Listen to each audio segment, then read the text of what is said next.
Hi, I'm Jonathan M0JSX and welcome to a little update and news video from me for August 2025. Now, when we last did this about a month ago, we spoke about the fact that Yaesu's FTX-1 was due imminently in Europe and by extension the UK, and I'm obviously happy to say that the FTX-1 has now arrived at dealers across the country and across Europe as well, and one has also made its way into my shack as well. Now, off the bat, I do need to say thank you very much to Yaesu UK for the loan of this radio. I'll do a sort of first impressions video on this really early next week, followed by a sort of longer term review, possibly a week after that. But so far I can tell you I'm really enjoying using this. Not to give anything too away, but it's a heavy boy. So that's the FTX-1, and if there's anything that you want to see from that video, do let me know in the comments down below. Next up, I was going to do a video about M17, because you may have seen in some of the amateur radio news outlets that M17 has been sort of unceremoniously dropped from the MMDVM project, which is ultimately what sort of things like the Pi-Star devices use. And I know it has been covered by a few other YouTubers, particularly over in America. I've decided I'm not going to get involved. I'm going to leave it there. But just to report that M17 has been removed from the MMDVM project. But I think there is a workaround. If you want to read the full things, I will leave links to both the initial sort of announcement that M17 was being removed, and then also the rebuttal from the M17 project as well. Links to those in the description down below. Next up, I want to say congratulations basically to the RSGB, as the National Radio Centre at Bletchley Park, which is run and managed by the RSGB, has won a TripAdvisor award where it's now in the top 10% of attractions worldwide on TripAdvisor. And that, I think, is testament to what the RSGB is doing at the NRC. If you've never been, it really is worth a visit.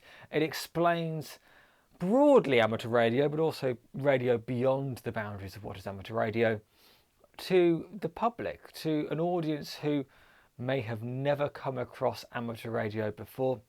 It is responsible for a lot of people being exposed to amateur radio, and a subset of those possibly going on to also become radio amateurs themselves. It's also nice that there is a fully equipped shack there with a GB3RS, which you can operate if you contact the RSGB in advance of your visit. They would allocate some operating time if you want to use their equipment there. And it's nice they've got a full range of nice equipment, including a Flex. I think there's a well, certainly when I last went, there was a Flex radio. There was a DX5000 from Yaesu. Some really nice radio stuff as well. Some satellite gear as well. I think I've now got a QA100 station as well. I've not been for a few years. I'm probably well overdue a visit to the NRC and more broadly Bletchley Park. And remember, if you are an RSGB member, you do get free admission to Bletchley Park with your membership.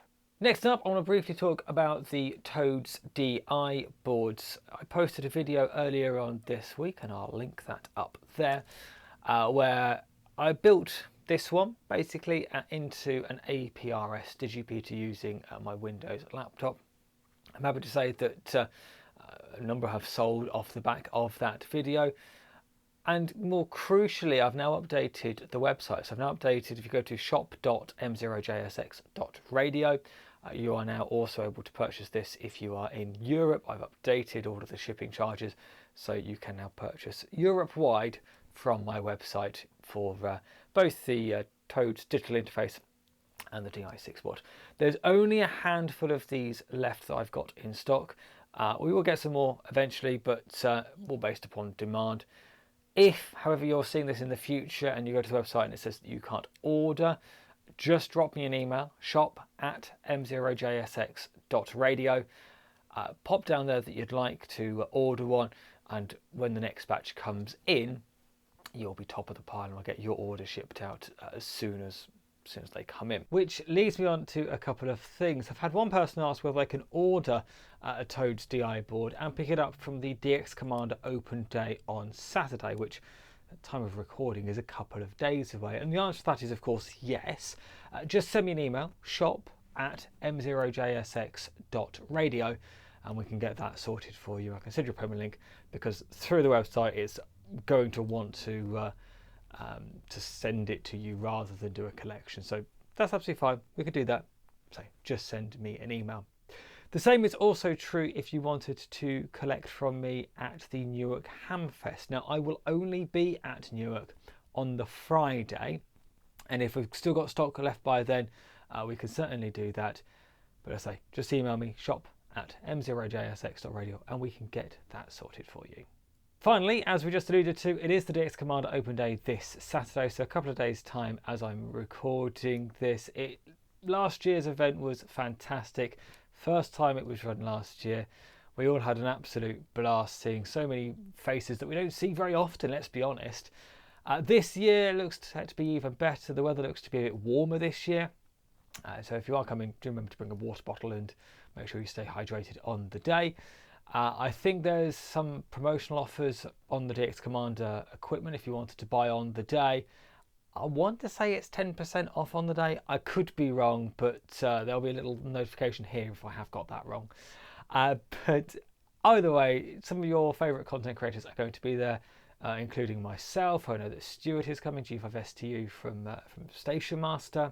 I think James is coming, M0GQC. Mike, M0MSN is going to be there. I think Ian, G0CNN is coming down as well. A whole host of people, of course. Callum himself will be there too. And it'd be nice to see you, nice to have a conflab and basically spend an afternoon talking all about amateur radio. The event runs from 12 until 4 and it is highly requested that you register your interest in attending. It's not going to cost you anything to attend.